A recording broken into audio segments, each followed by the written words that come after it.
Konsep awal kewarganegaraan telah muncul sejak zaman Yunani kuno. Bentuk kewarganegaraan yang pertama berasal dari cara hidup Yunani kuno, tetapi masih dalam skala kecil yang disebut polis.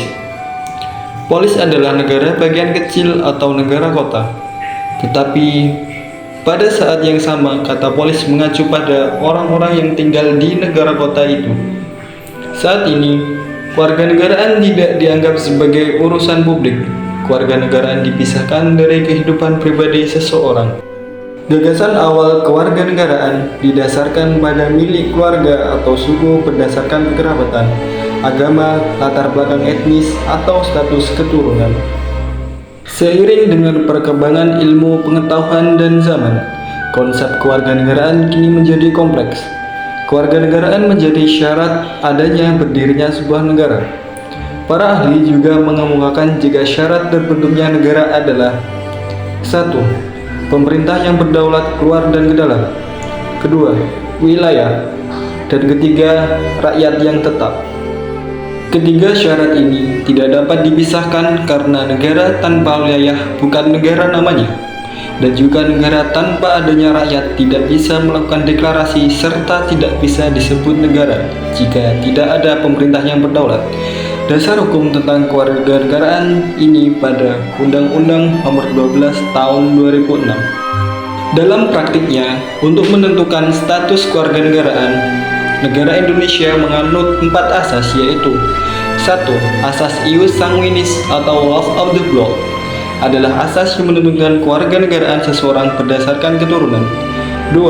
Asas ius soli, law of the soil, adalah asas yang menentukan kewarganegaraan seseorang berdasarkan tempat kelahiran. 3. Asas kewarganegaraan tunggal adalah asas yang menentukan satu kewarganegaraan bagi setiap orang. 4. Asas kewarganegaraan ganda terbatas adalah asas yang menentukan kewarganegaraan ganda bagi anak-anak yang ketentuannya diatur lebih rinci dalam undang-undang. Dalam tata negara, selain membahas mengenai kewarganegaraan juga membahas mengenai keimigrasian.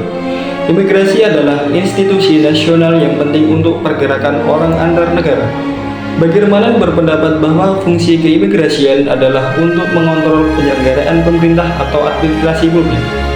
Oleh karena itu, dapat dikatakan tentang Undang-Undang Keimigrasian merupakan tugas penyelenggaraan kekuasaan eksekutif, yaitu administrasi publik negara dan bidang milik hukum administrasi publik.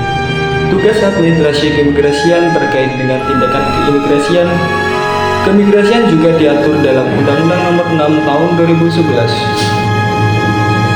Tantangan ke depan terkait ketatanegaraan bagi Indonesia adalah kemungkinan terjadi pertumbuhan masyarakat dunia yang sangat pesat, sehingga adanya peningkatan jumlah warga negara asing yang masuk ke Indonesia untuk sekedar berpariwisata dan bekerja.